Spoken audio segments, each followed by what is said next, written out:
سلام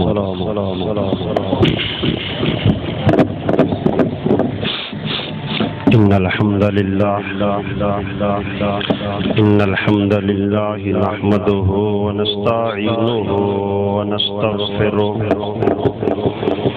ونعوذ بالله من شرور أنفسنا ومن سيئات أعمالنا من يهده الله فلا مضل له ومن يضلله فلا هادي له وأشهد أن لا إله إلا الله وحده لا شريك له وأشهد أن محمدا عبده ورسوله أما بعد فأعوذ بالله السميع العليم من الشيطان الرجيم من حمزه ونفخه ونفسه وما خلقت الجن والإنس إلا ليعبدون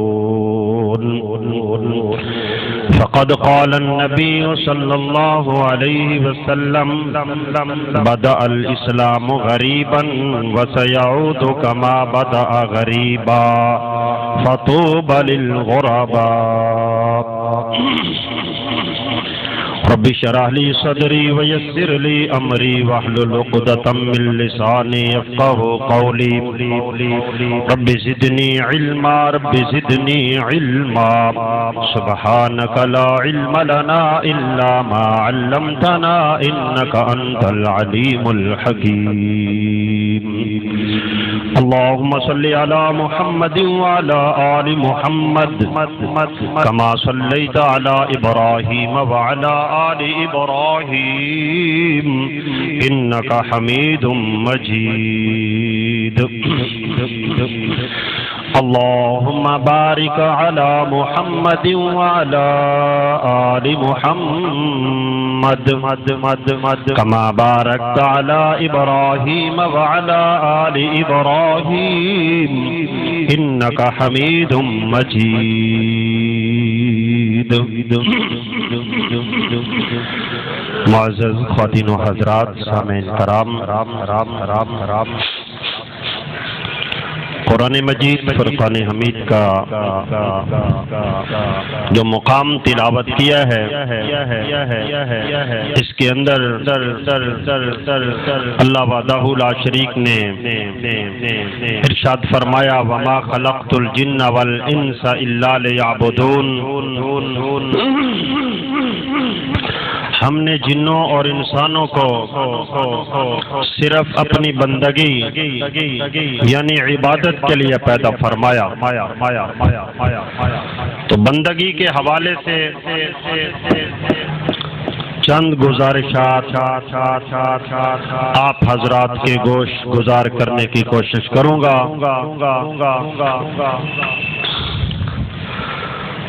بندگی کے لیے اللہ خالق کائنات نے ہم سب کو بنایا ہے۔ ہماری تخلیق کا مقصد اللہ وحدہ لا شریک کی بندگی ہے،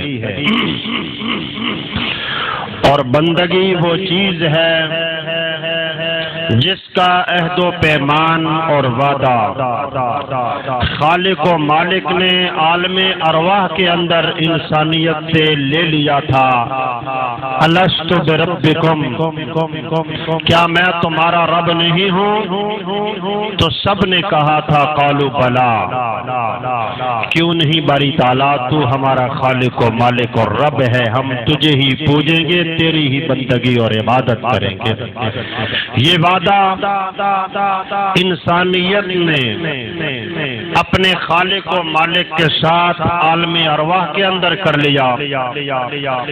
پھر انسانیت اس دنیا کے اندر آ کر اس دنیا کی رنگینیوں میں کھو کر اس دنیا کی آرائش اور آسائشوں کے اندر دل لگا کے اللہ کے ساتھ کیے ہوئے اس وعدے کو بھول گئی۔ انسانیت نے اللہ کے ساتھ کیے ہوئے وعدے کو بھلا دیا تو خالق و مالک نے وہی وعدہ یاد دلانے کے لیے انبیاء کرام علیہم السلام کو بھیجا اور تسلسل کے ساتھ بھیجا، اور ہر نبی کے ذریعے اللہ نے بندگی کا وہی وعدہ انسانیت کو یاد دلایا، اور ہر نبی کے ذمے یہ کام لگایا کہ میری بندگی کروانی ہے، اور میرے علاوہ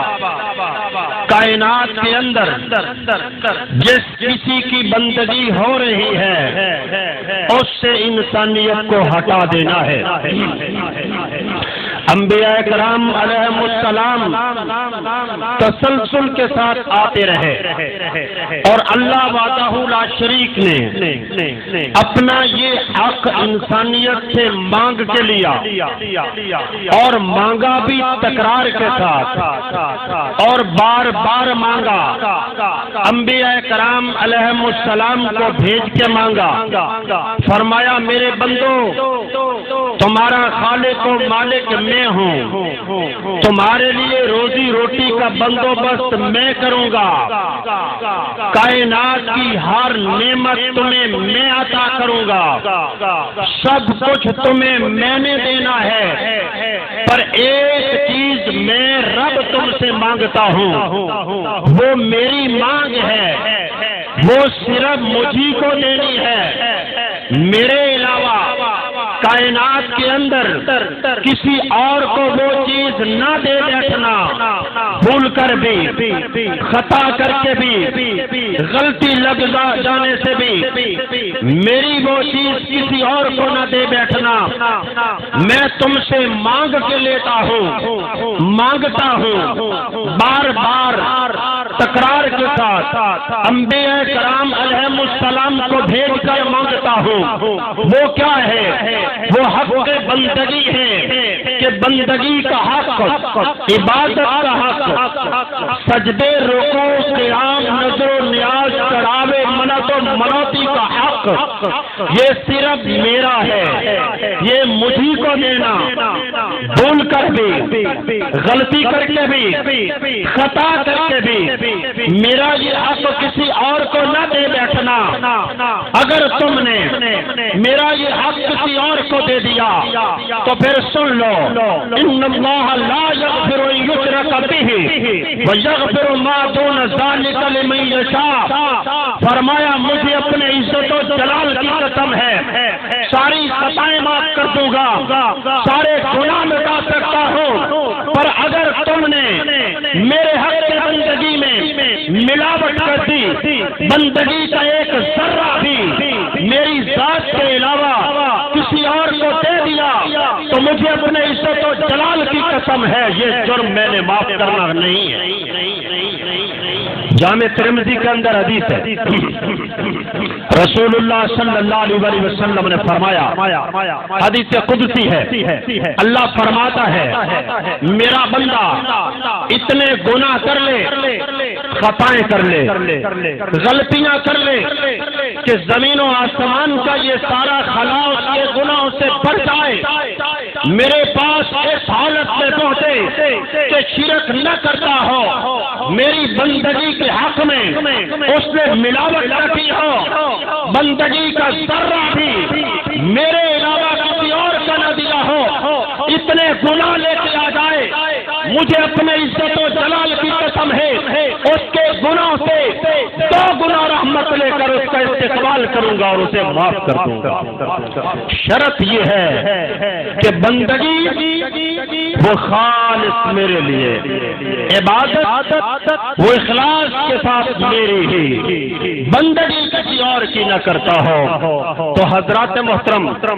بندگی کے سلسلے میں انسانیت کے ذمے 2 کام ہیں، ایک کام ہے اللہ کی بندگی کرنا، اور دوسرا کام یا بنی آدم اللہ تعبدوا الشیطان، اے اولاد آدم شیطان کی بندگی اور پوجا ہرگز نہیں کرنی۔ حضرات شیطان کی بندگی اور عبادت کون کرتا ہے؟ شیطان کو براہ راست تو کوئی پوجتا نہیں۔ پھر شیطان کی بندگی اور عبادت کا مطلب کیا ہے؟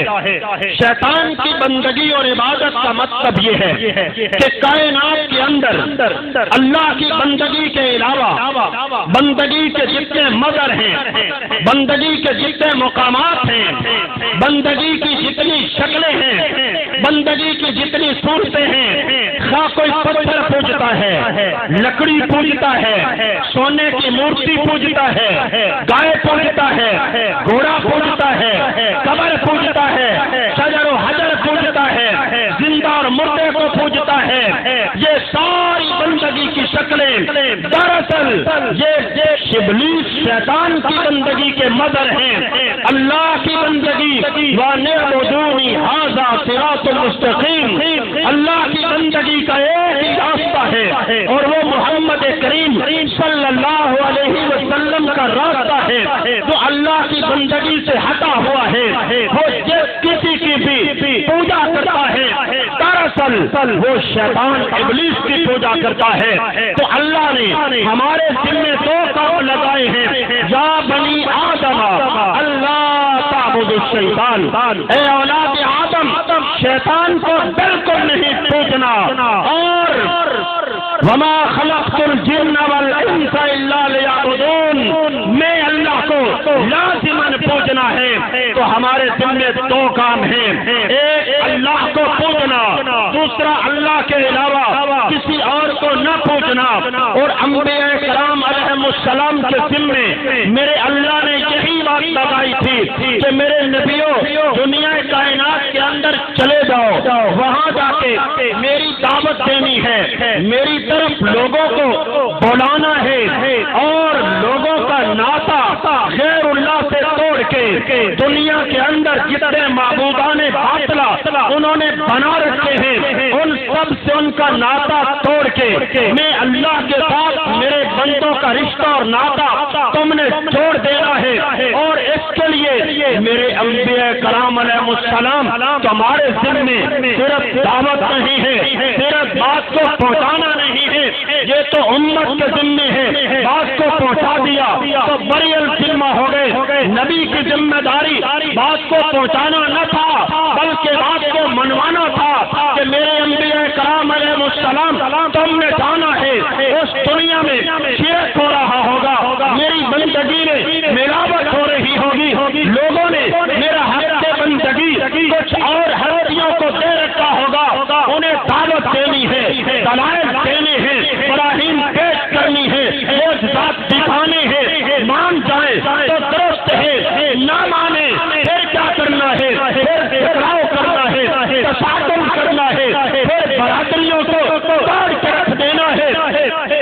میرے انبیاء کرام علیہ السلام اس کام کے لیے تمہارا مقدس خون بھی بے شک لگتا ہے تو لگ جائے، وَيَقْتُلُونَ النَّبِيِّينَ بِغَيْرِ الْحَقِّ، انبیاء کرام علیہ السلام کا مقدس خون بہتا ہے تو بہ جائے، انبیاء کرام علیہ السلام قتل ہوتے ہیں تو ہو جائے، پر میرے نبیوں سن لو، محمد کریم صلی اللہ علیہ وسلم اعلان کرتے ہیں اُمِرْتُ أَنْ أُقَاتِلَ النَّاسَ حَتَّى يَشْهَدُوا أَن لَّا إِلَٰهَ إِلَّا اللَّهُ، میرے اللہ نے مجھے دعوت دے کے بھیجا ہے، مجھے پیغام دے کے بھیجا ہے، کام تھا اللہ کی بندگی کروانے کا، غیر اللہ کی بندگی چھڑانے کا۔ میں نے مکہ کی وادیوں میں وہ پیغام پہنچایا تھا، مارے کھاتے، میں نے مکہ کی بستی میں وہ پیغام سنایا تھا، ظلم و ستم برداشت کر کے میں نے مکہ کی بستی کے اندر رہتے ہوئے سمیہ کے ٹکڑے ہوتے ہوئے دیکھے، بلال کے گلے میں رستے ڈال کے مکہ کی وادیوں میں پھینکا گیا، میرے صحابہ کو جیب ابی طالب میں قید کیا گیا، میں محمد علیہ السلام کے گھر کا ننگی تلواروں کے ساتھ گھیراؤ کیا گیا، کمزوری کے عالم میں، غربت کے عالم میں، مظلومیت کے عالم میں اللہ کو منواتا رہا، رب کی دعوت دیتا رہا، اللہ کی بندگی کرواتا رہا۔ اب میرے اللہ نے مجھے طاقت دی ہے، قوت دی ہے، جماعت دی ہے، میرے پاس طاقت جمع ہو بخاری و مسلم دونوں کی حدیث ہے، امرت ان اقاتل الناس حتی یشہدوا ان لا الہ الا اللہ ویقیموا الصلاۃ ویؤتوا الزکاۃ۔ اب میری تلوار چلے گی، اب میری تلوار حرکت میں آئے گی، لوگوں کی جوانیاں کٹے گی، گردنیں کٹتی رہے گی، اس وقت تک محمد علیہ السلام کی تلوار نیام میں نہیں آئے گی جب تک لوگ غیر اللہ کی بندگی چھوڑ کے اللہ کی بندگی کو اختیار نہیں کرنے۔ اللہ بندگی کا مسئلہ کائنات کی سنجیدہ ترین حقیقت ہے۔ یہ وہ مسئلہ نہیں ہے کہ جس کی مرضی میں آئے مان لے، جس کی مرضی میں نہ آئے چلو نہ مانے۔ یہ وہ بات نہیں ہے میرے بھائیوں، یہ تو وہ بات ہے جس کو ماننا ہی پڑے گا، اور مانے بغیر گزارا نہیں ہو سکتا۔ اس کو ماننا ہوگا، ہر حال میں ماننا ہوگا، آسانیوں میں بھی ماننا ہوگا، تنگیوں میں بھی ماننا ہوگا، مشکلات اور مصائب آ جائیں تب بھی ماننا ہوگا، وقت آسان ہو جائے، سہولتیں پیدا ہو جائیں اور لوگوں کی طرف سے پروٹوکول مل جائے تب بھی ماننا ہوگا۔ مخالفت ہو، مزاحمت ہو، تانے ہو، دشمنیاں ہو، عداوتیں ہو، ماحول جیسا بھی پیدا ہو جائے، اس بات کو ماننا ہے، اسے مانے بغیر چارہ نہیں ہے۔ ذرا آپ ایک اندازہ لگائیں، تصور کریں، بہت کا میدان ہے، محمد کریم صلی اللہ علیہ وسلم زرہ پہنے ہوئے ہیں، محمد کریم صلی اللہ علیہ وسلم کے پیارے ساتھی، پیارے صحابہ، جن میں سیدنا حمزہ آپ کا پیارا چچا بھی ہے، 70 دوستوں کی لاشیں تڑپ رہی ہیں، گلے کٹے ہوئے ہیں، گردنیں کاٹ دی گئی ہیں، مسلح کر دیا گیا ہے، اور محمد کریم صلی اللہ علیہ وسلم اس وقت زرہ پہنے ہوئے، تلوار اٹھائے ہوئے، رحمت والے پیغمبر محمد کریم صلی اللہ علیہ وسلم کے تیر آتا ہے، آپ کے چہرے مبارک کے اندر لگتا ہے، تیر پھنس جاتا ہے، نکلتا نہیں۔ جب صحابہ زور کے ساتھ کھینچتے ہیں اس تیر کو نکالنے کے لیے تو رحمت والے پیغمبر کے دو دانت مبارک ٹوٹ جاتے ہیں، تیر بھی نکل جاتا ہے۔ حضرات 70 لاشوں کو اٹھایا ہے، سیدنا حمزہ کی لاش کو اٹھایا ہے، پر محمد کریم صلی اللہ علیہ وسلم کا وہ فیصلہ جو آپ نے سنایا تھا، امرت ان اقاتل الناس حتی یشہدوا ان لا الہ الا اللہ، یہ بندگی کا وہ مسئلہ ہے جس کے لیے ہم اپنا خون دے سکتے ہیں، کسی کا خون لے سکتے ہیں، ہم اپنی جان پیش کر سکتے ہیں، کسی کی جان لے سکتے ہیں، اپنی جوانی دے سکتے ہیں، کسی کی جوانی کو کاٹ سکتے ہیں۔ یہ وہ مسئلہ ہے جس بنیاد پہ محمد کریم صلی اللہ علیہ وسلم نے قوموں کی اسلام کی بنیاد رکھی ہے، صحابہ کرام کو ایک الگ تشخص دیا ہے، ایک الگ جماعت بنایا ہے، اور ان کی اساس اور بنیاد کیا تھی؟ ان کی اساس اور بنیاد اللہ کی بندگی، اللہ کی بندگی پر لوگوں کو کھڑا کرنا ہے، اللہ کی بندگی لوگوں سے منوانی ہے، اور بندگی صرف نماز کو نہیں کہتے، نماز تو ایک جز ہے بندگی کا، ایک قدم ہے بندگی کی طرف اٹھنے والا۔ بندگی دراصل اللہ کے حکموں کو مان لینے کا نام ہے، اللہ کا جو حکم بھی آئے یہ نچوڑ اور خلاصہ ہے بندگی کا، اللہ کا جو حکم آئے بندہ اس کو مان لے، اللہ کا جو آرڈر آئے اس کو تسلیم کر لیا جائے، اس کا نام بندگی اور عبادت ہے۔ ایک حدیث سناتا ہوں، مسند احمد کے اندر حدیث ہے، رسول اللہ صلی اللہ علیہ وسلم نے فرمایا کوئی بھائی جو صحت مند اور تندرست ہے ٹیک لگا کے نہ بیٹھے، آداب خطبہ کے خلاف ہے ٹیک لگا کے بیٹھنا، گھٹنے پکڑ کے بیٹھنا، سونے والی کیفیت بنا کے بیٹھنا، یہ آداب خطبہ کے خلاف ہے، اللہ بھائیوں کو اجر عطا فرمائے۔ نبی علیہ الصلوۃ والسلام نے فرمایا قیامت کا دن بیان ہوگا، پوری انسانیت اللہ کے حضور جمع ہوگی، چار لوگ اللہ کے حضور عبادت نہ کرنے، بندگی بجا نہ لانے کی وجہ سے اپنا عذر پیش کریں گے۔ ان میں سے ایک زمانے فطرت کا انسان ہوگا، دوسرا بہرا ہوگا، تیسرا پاگل اور دیوانہ ہوگا، چوتھا وہ بوڑھا جس کی عقل میں فطور آ گیا تھا۔ یہ چار لوگ اللہ کے حضور اپنا عذر پیش کریں گے۔ زمانہ فطرت کا انسان کہے گا باری تعالیٰ تیرے انبیاء آئے، تیری کتابیں آئیں، سب حق تھا، پر اللہ میرے کانوں نے تو سنا ہی کچھ نہیں، مجھ تک تو پہنچا ہی کچھ نہیں۔ اللہ میں تیرا حکم کیسے مانتا، کیسے سمجھتا، عمل کیسے کرتا؟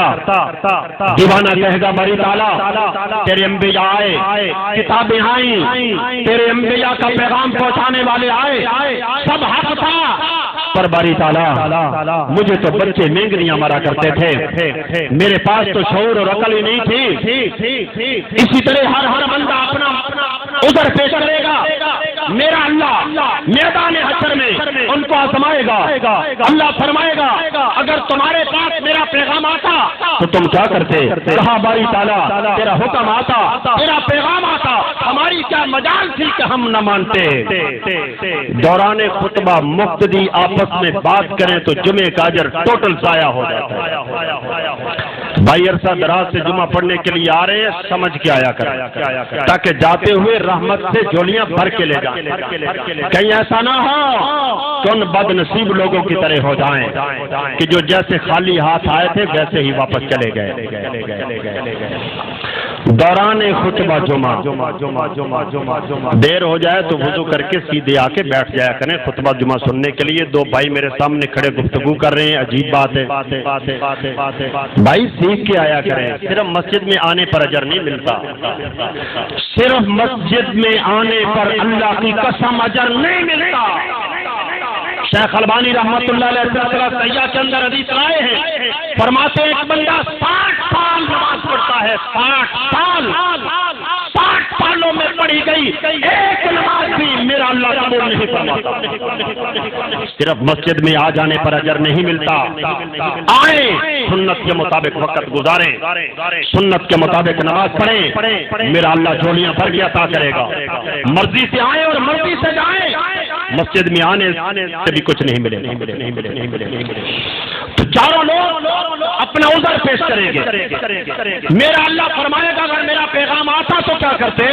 کہا باری تعالیٰ ہمیں سنائی دیتا، ہم سمجھتے، عقل اور شعور ہوتی، ہماری کیا مجال تھی تیرا حکم نہ مانتے، حکم مانتے، سجدے کرتے، آگے تیرے بیٹھ جاتے، تیرے حکموں کے سامنے سرے تسلیم خم کرتے۔ میرا اللہ فرمائے گا وہ سامنے جہنم دہک رہا ہے، جاؤ اس میں کود جاؤ۔ نبی علیہ الصلوۃ والسلام نے فرمایا کچھ لوگ دوڑ پڑیں گے کہ اللہ کا آرڈر آیا ہے، خالق و مالک جس نے پیدا کیا ہے اس کا آرڈر اور حکم آج سنا نہیں ہے۔ آج پہلی مرتبہ کانوں میں محبوب کی آواز آئی ہے، دوڑ پڑیں گے، کود جائیں گے جہنم میں۔ رسول اللہ صلی اللہ علیہ وسلم نے فرمایا اس اللہ کی قسم ہے جس کے ہاتھ میں محمد علیہ السلام کی جان ہے، میرا اللہ اس جہنم کو ان کے لیے جنت بنا دے گا اور وہ جنت میں پہنچائیں گے۔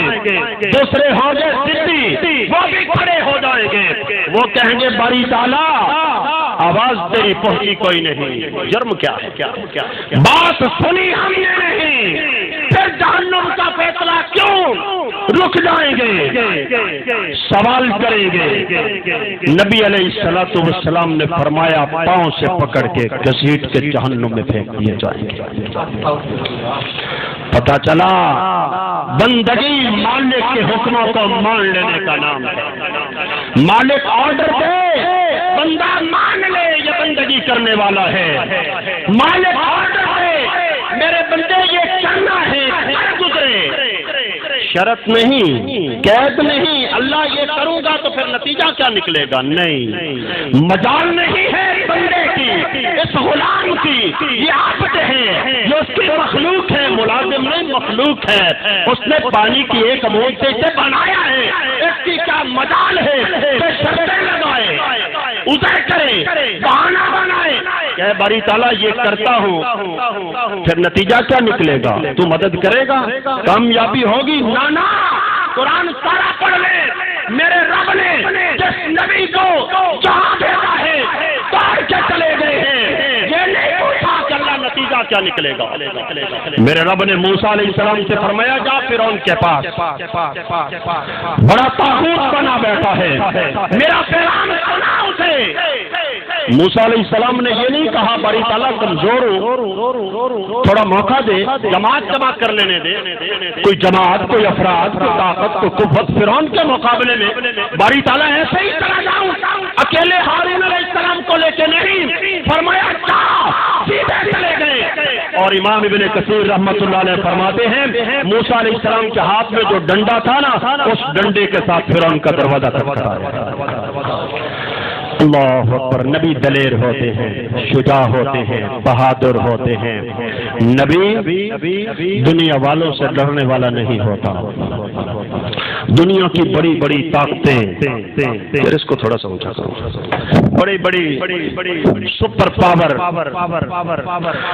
نبی کسی کو کچھ نہیں سمجھتا.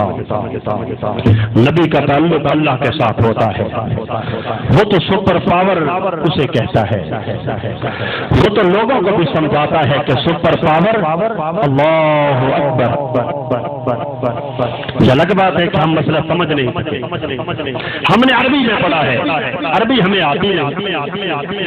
ہم نے ویسے ہی پڑھا ہے جیسے طوطے کو پڑھا دیا جائے کہ حلوہ میٹھا ہوتا ہے، اسے پتہ نہیں کہ میں کیا کہہ رہا ہوں. ہمیں بھی پتہ نہیں ہے.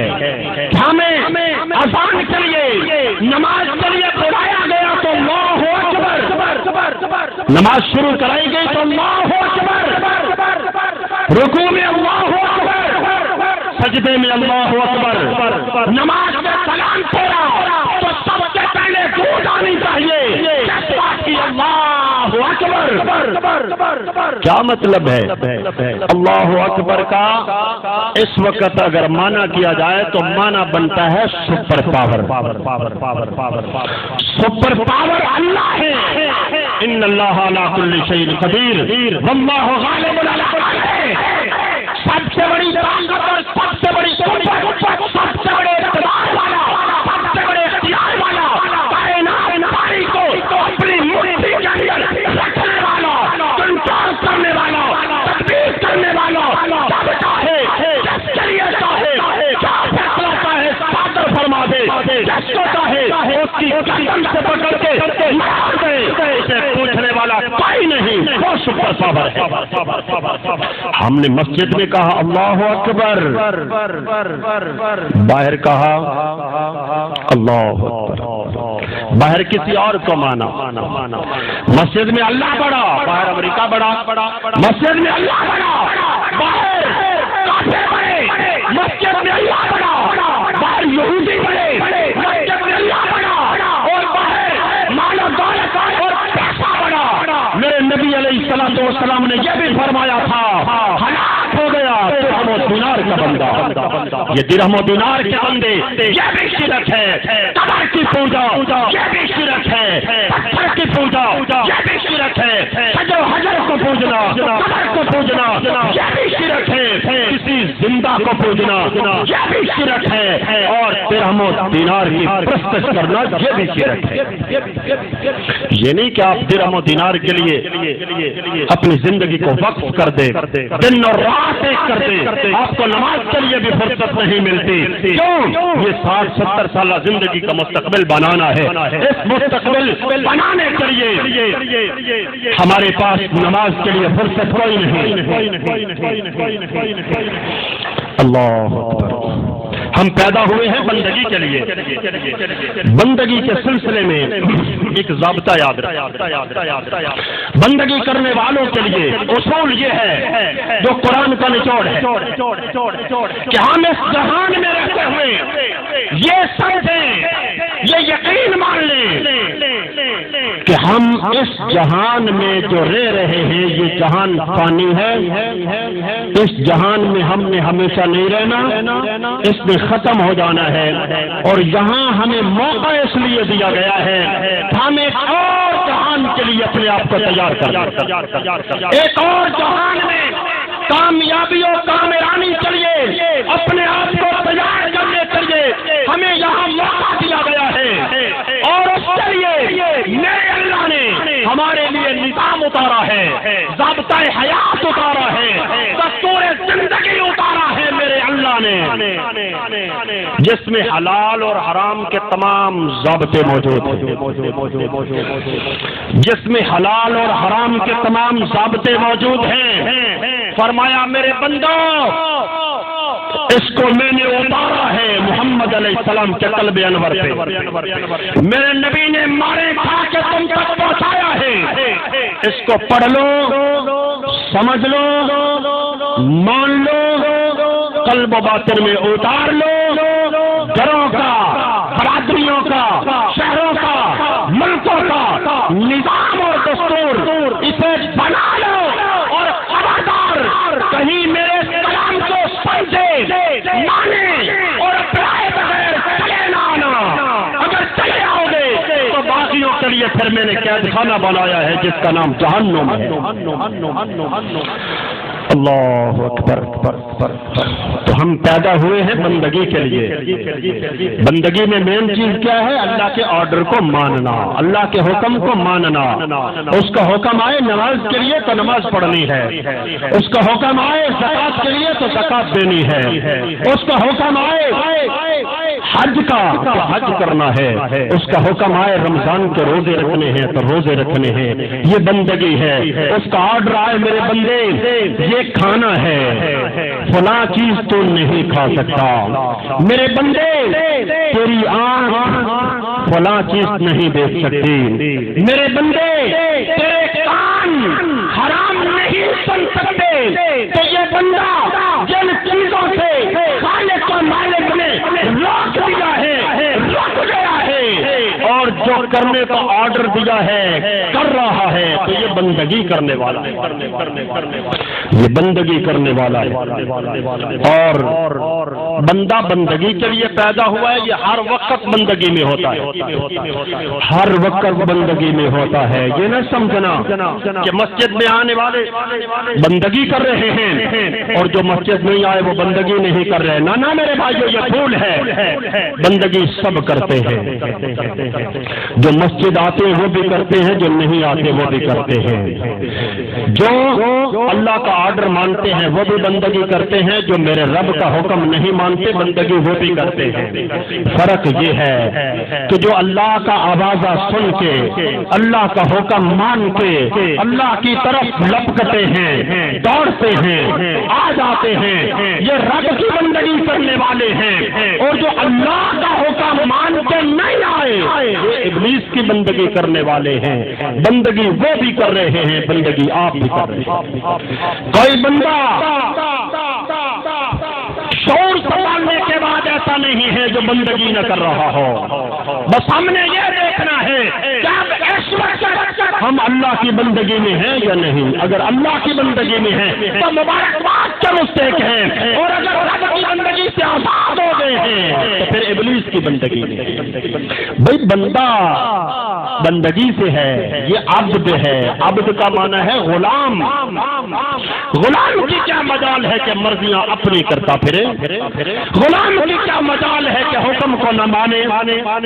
چلے آج سے 1400 سال پہلے ذرا غلامی کا تصور آنکھوں کے سامنے لائیں۔ غلام کون ہوتا ہے؟ نوکر نہیں، وہ غلام جو آقا کی زر خرید ملکیت ہوتا ہے، چاہے آقا اسے بیچ دے چاہے نہ بیچے، چاہے اسے دھوپ میں کھڑا کر دے چاہے چھاؤں میں کھڑا کر دے، چاہے اسے سزا دے اس کی چمڑی اتار دے پھیر دے، دنیا کا کوئی قانون اسے پوچھ نہیں سکتا، چاہے اسے قتل کر دے دنیا کا کوئی قانون اسے نہیں پوچھ سکتا، اس کی ملکیت ہے۔ گویا آپ کی بکری ہے، دل چاہے تو پاک رکھو، دل چاہے تو ذبح کر کے کھا لو، تمہیں دنیا کا کوئی قانون نہیں پوچھ سکتا، غلام تھا تو ہم ہیں غلام، اور آقا غلام کو رہنے سہنے کے لیے ایک جھونپڑی دے دے تو پھر وہ غلام اس کا مالک نہیں بن جائے گا۔ چند ایکڑ زمین کاشتکاری کے لیے دے دے کہ چند دن گزارنے کے لیے یہاں سے روزی روٹی کا بندوبست کر لے تو پھر وہ اس کا مالک نہیں بن جائے گا۔ غلام غلام ہوتا ہے۔ میرے بھائیوں، ان الارض للہ یورثها من یشاء، ساری زمین مشرق سے مغرب تک، شمال سے جنوب تک میرے اللہ کی ملکیت ہے، اور ساری کائنات میرے اللہ کی رعیت ہے۔ ساری کائنات اللہ کی رعیت ہے، ہم اللہ کی رعیت ہیں، اللہ کے غلام ہیں، اللہ کے عبد ہیں۔ اس نے پیدا کیا ہے اپنی غلامی کے لیے، انگریز کی غلامی کے لیے نہیں۔ اس نے پیدا کیا ہے اپنی غلامی کے لیے، یہودیوں کی غلامی کے لیے نہیں۔ اس نے پیدا کیا ہے اپنی غلامی کے لیے، ہندوؤں کی غلامی کے لیے نہیں۔ ہم آزاد نہیں، غلام ہیں۔ غلام اپنی مرضیاں نہیں کر سکتا۔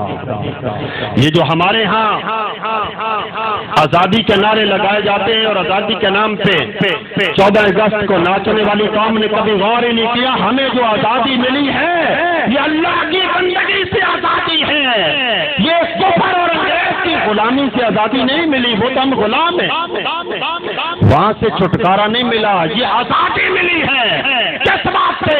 رب کی بندگی سے آپ آزاد ہیں، چاہے تو نماز پڑھیں چاہے تو نہ پڑھیں، آپ آزاد ہیں، چاہے تو توحید مانیں چاہے تو نہ مانیں، آپ آزاد ہیں، چاہے تو اللہ کو سجدہ کر لیں چاہے تو کسی اور کو سجدہ کر لیں، آپ آزاد ہیں، چاہے تو رب کو پوچھ لیں چاہے تو گائے گھوڑا قبر شجر حجر کو پوچھ لیں، آزاد ہیں آپ کو رب کی بندگی سے آزاد کیا گیا ہے، آپ کو غلامی سے آزاد نہیں کیا گیا۔ ہم ایسی آزادی قبول نہیں کرتے، اللہ نے ہمیں ایسی آزادی کے لیے نہیں بنایا، اللہ نے ہمیں آزاد پیدا کیا ہے، کفر کی غلامی سے، یہودیوں کی غلامی سے، ہندوؤں کی غلامی سے، سپر پاور اور سپر طاقتوں کی غلامی سے میرے رب نے مجھے اور آپ کو آزاد پیدا کیا ہے اور اپنی بندگی کے لیے غلام پیدا کیا۔ ہم رب کے غلام ہیں اور باقی سب ہر کسی سے آزاد، مگر ہم بھول گئے، الٹے ہو گئے، ہم نے معاملہ الٹ کر دیا، اللہ کی بندگی سے آزاد ہو گئے اور کافروں کے غلام بن گئے۔ اللہ اکبر۔ مجھے اور آپ کو اللہ نے بندگی کے لیے بنایا ہے، عبادت کے لیے بنایا ہے، تو بندگی اللہ کے حکموں کا نام ہے، حکموں کو ماننے کا نام ہے، مسجد میں اس کے حکم کو ماننا، گھر میں ماننا، بیوی کے پاس، بچوں کے پاس، شادی میں، رسم و رواج پر، بالادری کے معاملات میں جہاں کھڑے ہیں بس دیکھنا یہ ہے کہ اب جو شادی پہ میں کھڑا ہوں اس وقت اگر میں اللہ کے حکم میں ہوں تو مبارکباد کا مستحق ہوں، اور اگر اس وقت میں اللہ کے حکم سے آزاد کھڑا ہوں تو پھر ابلیس کے بندگی میں ہوں۔ بندہ بندگی میں ہوتا ہے، صرف مسجد میں نہیں، صرف مسجد میں نہیں، مسجد میں بھی، گھر میں بھی، دکانداری پہ، کھیتی باڑی میں، بیوی بچوں کے پاس، رسم و رواج میں، شادی میں، معاملات میں، تجارت میں، دکانداری پر، دفتر میں، آپ جہاں بھی ہیں اللہ کی بندگی اور عبادت میں ہیں۔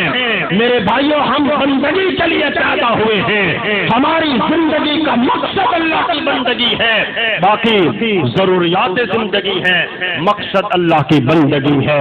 یہ کاروبار دنیا، یہ بیوی، یہ بچے، یہ کوٹھیاں، یہ بنگلے، یہ مکانات، یہ بینک بیلنس، یہ کاروبار دنیا، یہ سب ضروریات زندگی ہے، مقصد زندگی نہیں، مقصد زندگی عبادت ہے، مقصد زندگی بندگی ہے۔ اللہ اکبر۔ تو بندگی کرنی کس کی ہے؟ بندگی جس کی کرنی ہے اس کا تعارف حاصل کر کے کرنی ہے، اسے جان پہچان کے اس کی بندگی کرنی ہے۔ بھائی اس نے بنایا ہے، اس نے خریدا تھوڑا، اس نے نوکری پہ نہیں رکھا مجھے اور آپ کو، اس نے بنایا ہے مجھے اور آپ کو۔ اللہ تعالی الانسان حین من الدہر لم یکن شیئا مذکورا۔ میرے بندے ذرا غور تو کر اپنی تخلیق پہ۔ تجھ پہ تو ایک ایسا زمانہ بھی گزرا ہے جب تو کوئی قابل ذکر چیز ہی نہ تھا، لم یکن شیئا مذکورا، اس قابل ہی نہ تھا کہ تیرا کوئی نام لیا جا سکے۔ اولم یر الانسان انا خلقناہ من نطفۃ فاذا هو خصیم مبین، ضرب لنا مثلا ونسی خلقه قال من یحیی العظام وهي رمیم، قل یحیی الذی انشأها اول مرة وهو بكل خلق علیم۔ انسان اپنی تخلیق سے غور تو کر، ہم نے پانی کی ایک بوند سے تجھے لیا، انسان بنا دیا، اتنا خوبصورت اور حسین و جمیل جوان بنا دیا، اب تو جھگڑا کرتا ہے، ہمارے بارے مثالیں بیان کرتا ہے اور اپنی تخلیق کو بھول گیا ہے، کہتا ہے جب مر جاؤں گا مٹی ہو جاؤں گا، ہڈیاں لاکھ ہو جائے گی، تو اثر نو کیسے زندہ ہوگا؟ فرمایا میرے پیغمبر بتا دے، قل یحیی الذی انشأها اول مرة، تمہیں اثر نو پیدا کرنے والا وہی خالق ہے جس نے پہلی مرتبہ بنایا ہے۔ جو پہلی مرتبہ بنا سکتا ہے وہ اثر نو بھی بنا سکتا ہے، وہ تمہیں دوبارہ بھی بنائے گا۔ خلق السماوات والارض بالحق يكبر الليل على النهار ويكبر النهار على الليل وسخر الشمس والقمر كل يجري لأجل مسمى ألا هو العزيز الغفار خلقكم من نفس واحدة ثم جعل منها زوجها وأنزل لكم من الأنعام 8 أزواج يخلقكم في بطون أمهاتكم خلقا من بعد خلق في ظلمات 3 ذلكم الله له الملك ذلكم الله ربكم له الملك لا الہ الا هو فانا تصرفون۔ وہ اللہ ہے جس نے آسمانوں کو بنایا، زمین کو تخلیق کیا، چاند اور سورج کو حکم کا پابند بنایا، کائنات کی ہر چیز کو تمہارے لیے مسخر کر دیا، اور تمہیں ایک جان واحد سے پیدا کیا، اسی سے اس کا جوڑا بنایا، تمہارے لیے 8 نر اور مادہ جانور بنائے، یخلقکم فی بطون امہاتکم خلقا من بعد خلق فی ظلمات 3۔ وہی ہے بندگی کی طرف بلانے والا، مستحق عبادت، جس نے بنایا ہے تمہیں تمہاری ماں کے پیٹوں کے اندر ایک بناوٹ کے بعد دوسری بناوٹ، فی ظلمات 3 اندھیریوں، 3 تاریکیوں میں وہ بنا رہا تھا، کبھی پانی کا قطرہ، کبھی لوتھڑا، کبھی مضغہ، کبھی گوشت کی بوٹی، کبھی ہڈیاں، کبھی چھوٹا سا ڈانٹا، پھر اس نے کان لگا دیے، اس نے آنکھیں دے دی، اس نے ناک دے دیا، اس نے سر لگا دیا، اس نے ہاتھ لگا دیے، اس نے جوڑ لگا دیے، اور لگائے کہاں؟ فی ظلمات 3 اندھیریوں میں۔ ارے اندھیرا ایک بچھا جائے تیرا ڈاکٹر آپریشن نہیں کر سکتا، اندھیرا ایک بچھا جائے انجینئر کام نہیں کر سکتا، اندھیرے آ جائیں تو پھر دنیا کا کوئی سائنسدان، سیاستدان، کوئی زندہ سرکار اور کوئی مری ہوئی سرکار پھر کام نہیں کر سکتے۔ فی ظلمات 3 وہی جو ہے بندگی کی دعوت دینے والا، مستحق عبادت، سجدوں کے لائق، جبین نیاز جس کے آگے رکھی جائے، جسے الہ مانا جائے، جس سے توکل کیا جائے، جس سے بھروسہ کیا جائے، جس کے پاس امیدیں وابستہ کی جائیں، جس کے آگے جولی پھیلائی جائے، جس سے اولاد مانگی جائے۔ الہ وہ ہوتا ہے جس سے بندہ ٹوٹ کے پیار کرے، الہ وہ ہوتا ہے جس سے انسان ٹوٹ کے محبت کرے، الہ وہ ہوتا ہے جس کے حکموں کے آگے بندہ جھک جائے، الہ وہ ہوتا ہے جس کی اطاعت کرے، الہ وہ ہوتا ہے جس سے بندہ مانگ کے کھائے، الہ وہ ہوتا ہے جس سے زندگی کے بھیک مانگ کے بندہ زندہ رہ رہا ہو، الہ وہ ہوتا ہے جس کی دھرتی پر بسائے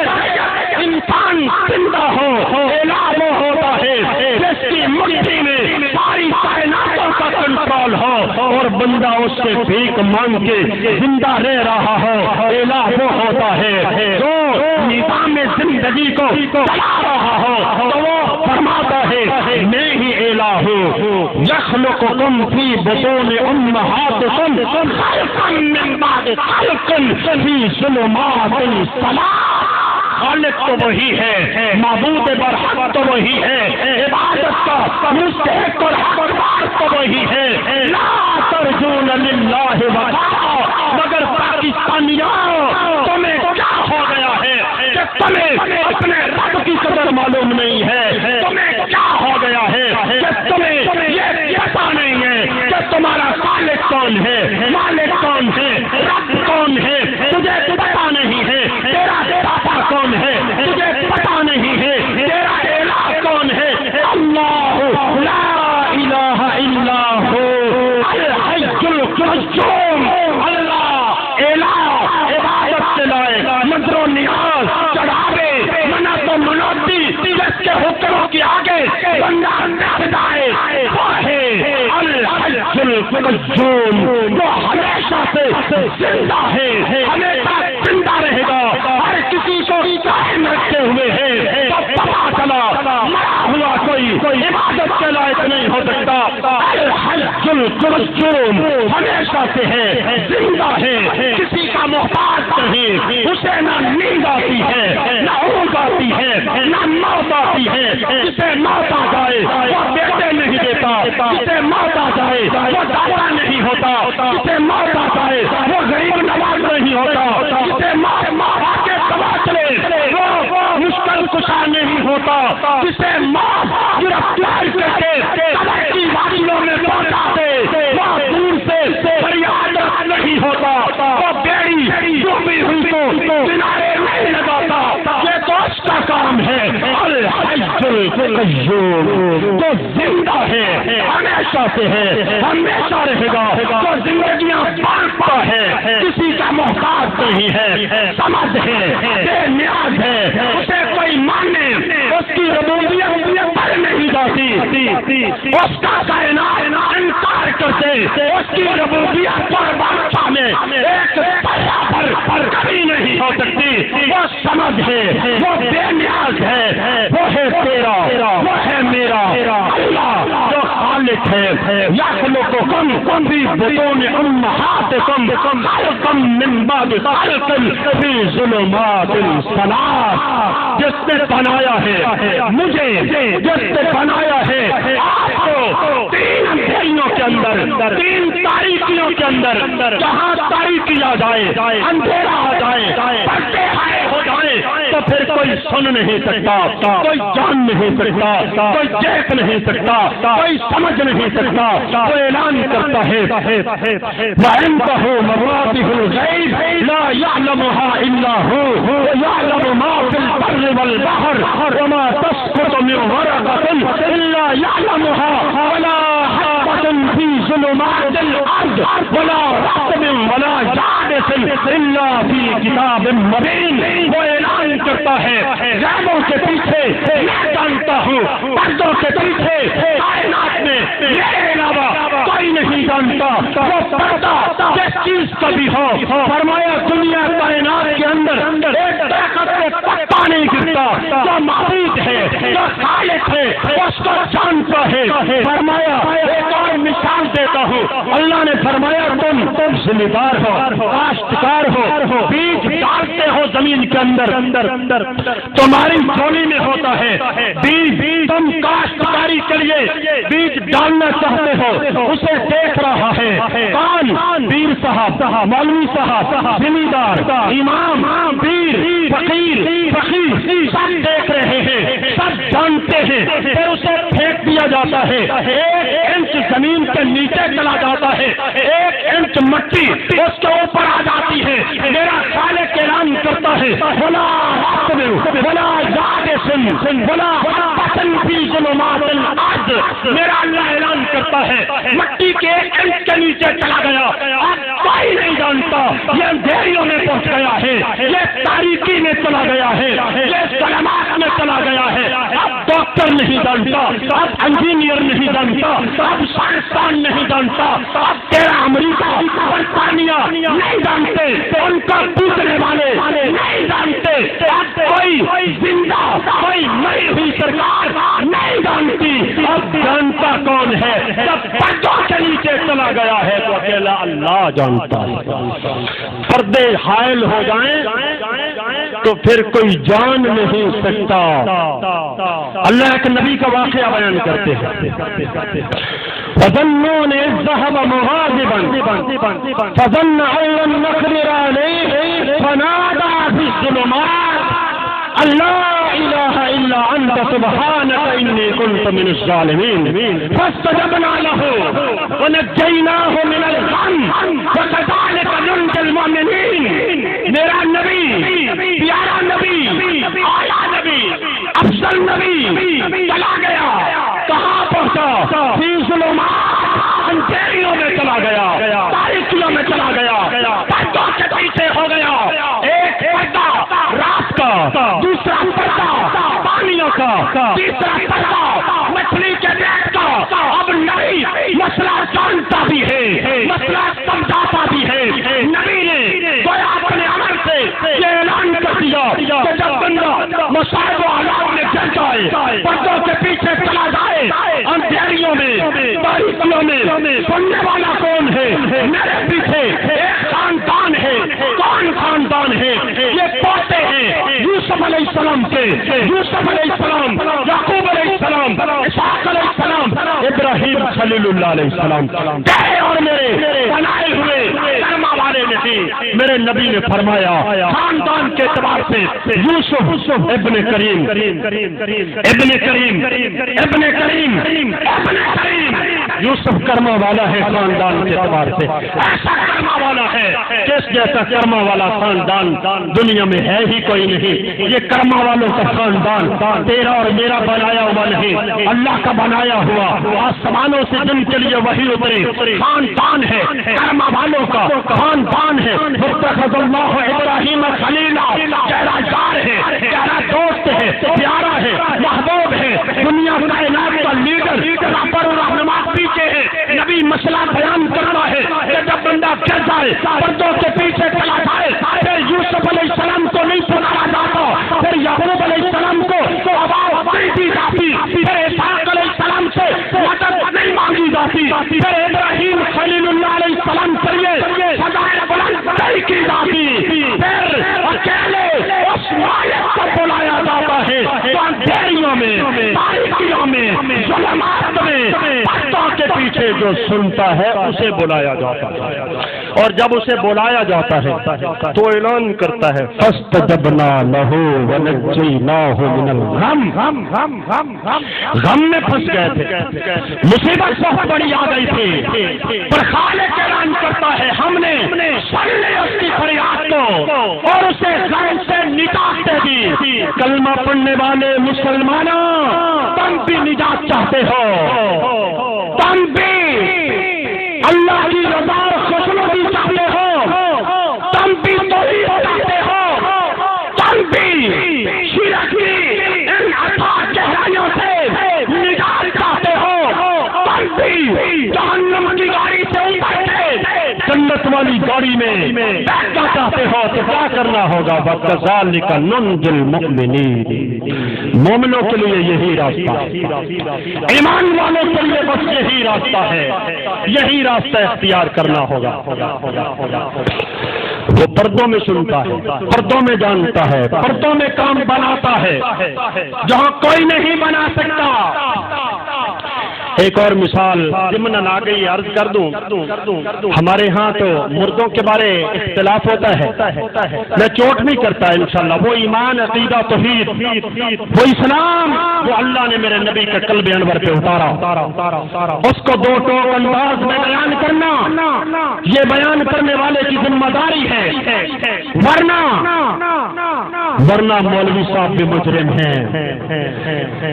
حدیث بڑی سخت ہے، قیامت کا دن ہوگا ایک مولوی صاحب گدھے کی طرح کڑیالہ ڈالا ہوا ہوگا اور گھوم رہا ہوگا، لوگ پوچھیں گے یہ کون سا مجرم ہے، بتایا جائے گا حق جانتا تھا پر چھپا لیا کرتا تھا، بتایا نہیں کرتا تھا۔ ہمیں تو ڈر لگتا ہے بات آج تک پہنچانا ہماری ذمہ داری ہے، میں اور آپ رب کے حضور پیش ہونے والے ہیں، جو میں نے کہا ہے اس کا جواب دے میں ہوگا، اور جو آپ نے سنا ہے کس بنیاد پہ اس کو رد کیا ہے اس کے جواب دے آپ۔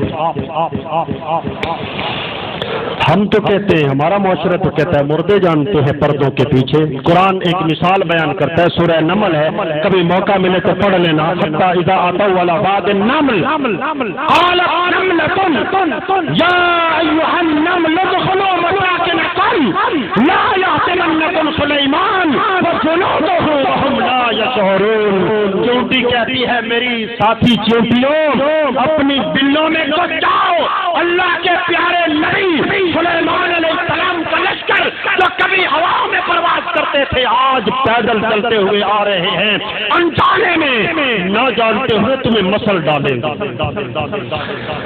اللہ اکبر۔ بات سمجھانے کے لیے عرض کرتا ہوں، چیونٹیوں نے کہا ہوگا ہماری سردار چیونٹی، ہم نے تو گناہ کوئی نہیں کیا، اللہ کا نبی تو دنیا کے لیے سراپا رحمت ہوتا ہے، پھر ایسی مخلوقات جنہوں نے گناہ کوئی نہیں کیا، ہاتھ ان پہ لگتی نہیں، جرم ان پہ ہے کوئی نہیں، ان کو کیوں مار دیں گے؟ سلیمان علیہ السلام اور ان کا لشکر مار کیوں دے گا؟ فرمایا اس لیے مار دیں گے وجنودہ سلیمان وجنودہ وہم لا یشعرون۔ سلیمان علیہ السلام اور آپ کے صحابہ کو آپ کا پتہ نہیں چلے گا، آپ کی خبر نہیں ہوگی، اس لیے آپ ان کے پاؤں میں مسل دی جائیں گی اور مر جائیں گی۔ بچ جاؤ، اپنی بلوں میں چلے جاؤ۔ وہ خالق یخلقکم فی بطون امہاتکم خلقا من بعد خلق فی ظلمات الثلاث۔ اندھیریوں میں بنانے والا، تاریکیوں میں بنانے والا وہ خالق اعلان کرتا ہے بندگی میری کرنی ہے، پوچھنا مجھے ہے، سجدے میرے لیے کرنے ہیں، قیام میرے لیے، نذر و نیاز میرے لیے، تلاوے میرے لیے۔ بندگی اور عبادت کے جتنے طور طریقے ہیں، جتنے اقوال ہیں، جتنے افعال ہیں، وہ سب اکیلے اللہ کے لیے ہیں، اور ایک ذرہ بھر بندگی کا کوئی حصہ کائنات میں کسی زندہ یا مری ہوئی سرکار کے لیے کوئی نہیں۔ اللہ جو بندگی کریں گے، میرا اللہ بے نیاز ہے، سمد ہے، اس کو ضرورت کوئی نہیں بندگی، پر جو اس کا حکم مانتا ہے وہ اس پہ راضی ہوتا ہے، جو اس کا حکم نہیں مانتے وہ ان پہ ناراض اور ناخوش ہوتا ہے۔ جن پہ راضی ہوتا ہے ان کے لیے اس خالق و مالک نے ایک مہمان خانہ بنایا ہے، جس کی مثال کائنات میں ہونا تو دور کی بات ہے، انسان کا دل و دماغ اس کا تصور بھی نہیں کر سکتا۔ وہ مہمان خانہ ہے بندگی کرنے والوں کے لیے، اور باقیوں کے لیے حکومتیں قید خانے بناتی ہیں۔ میرے مالک نے بھی ایک قید خانہ بنایا ہے، اس کا نام جہنم ہے۔ فرمایا نبی علیہ الصلوۃ والسلام نے، جہنم کے بعد اس سے اللہ کے حضور شکایت کرتے ہیں کہ باری تعالیٰ جہنم کے فلاں حصہ نے ہمیں بھی جلا کے راکھ کر دیا، وہ قید خانہ بنایا ہے میرے مالک نے باقیوں کے لیے۔ تو میرے بھائیوں، میرے دوستوں، میرے بزرگوں، کوئی اور کام ہو نہ ہو بندگی ضرور کرنی ہے، کوئی اور کام ہو نہ ہو عبادت ضرور کرنی ہے، کوئی اور کام ہو یا نہ ہو اسے ضرور پوچھنا ہے، کوئی اور کام ہو یا نہ ہو اس کے غیروں کو پوچھنے والوں کے راستے میں جہاں تک ممکن ہو رکاوٹ ضرور بننا ہے۔ جو پوجیں گے، جو عبادت کریں گے، جو آج اسے منائیں گے، میرے نبی علیہ السلام نے فرمایا حدیث بخاری و مسلم کے اندر، حشر کے میدان میں خالق و مالک کا وعدہ گونجے گا، میرا مالک ارحم الراحمین ہے، بڑا قدردان ہے، اعلان ہوگا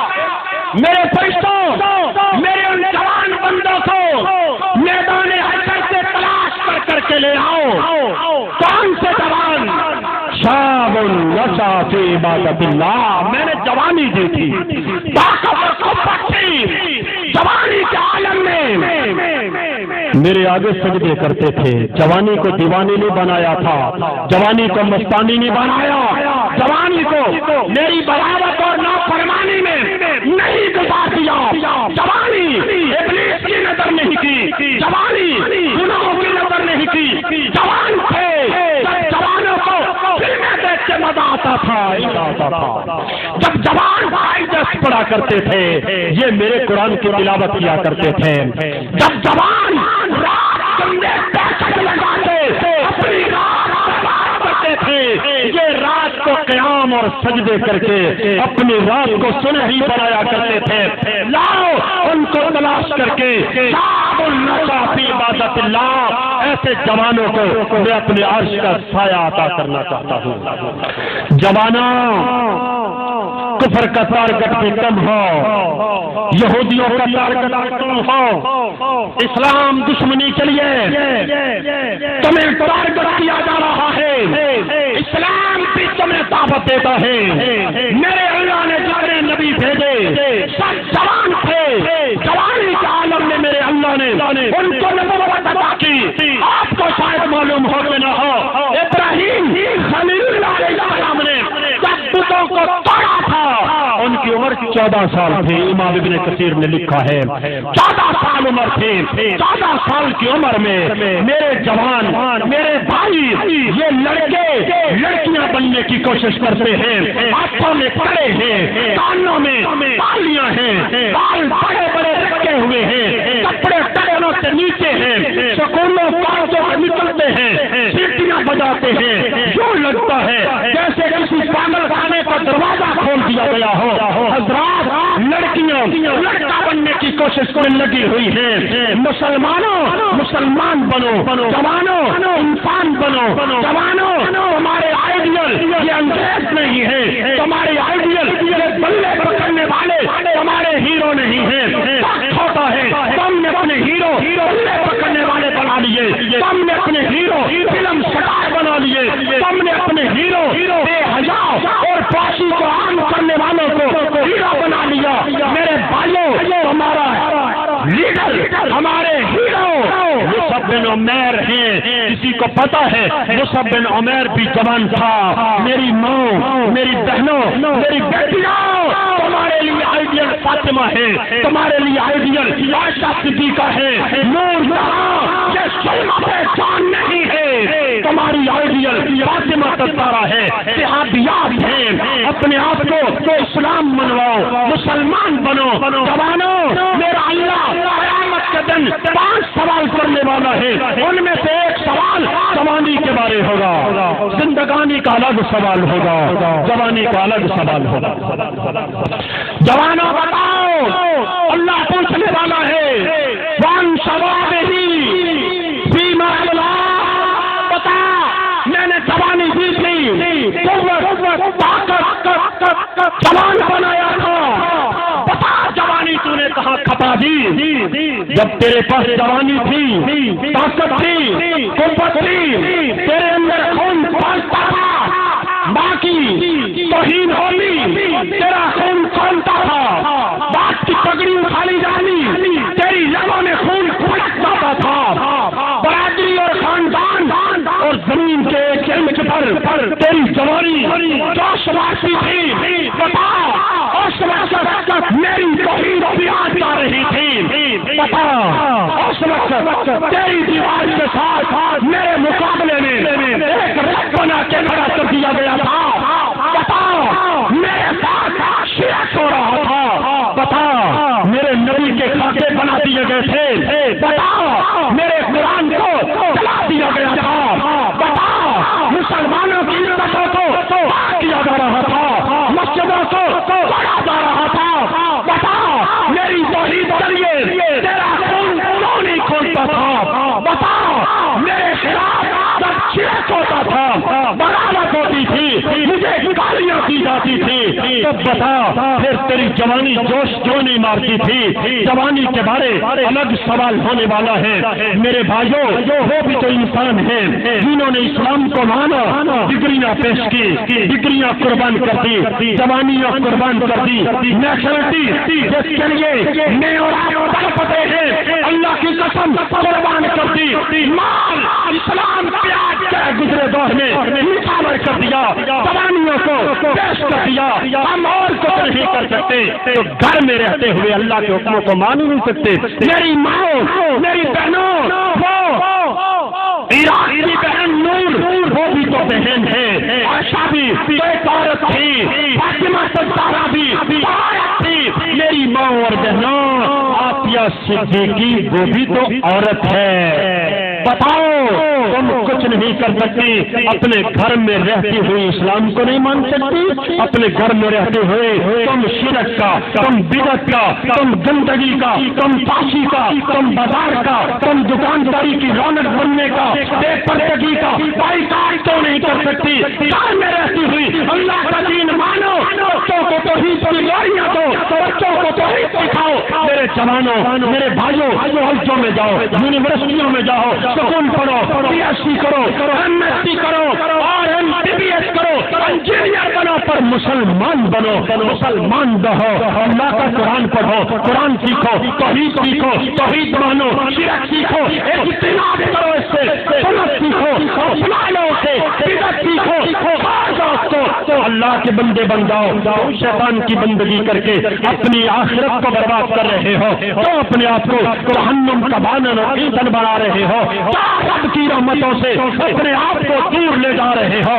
وہ خالق و مالک ارحم الراحمین اللہ کی قسم جنتیں دینے کے لیے بلا رہا ہے، وہ اللہ آپ کو نعمتیں دینے کے لیے آوازیں دے رہا ہے، پیار اور محبت کی پھٹکیاں دے کے ہر رات آسمان دنیا پہ آ کے بلاوے دے رہا ہے۔ میرے بندے آجا، وقت ہے، سجدہ کر لے، قیام کر لے، قرآن پڑھ لے، بغاوت چھوڑ دے، نافرمانی چھوڑ دے، گناہ چھوڑ دے۔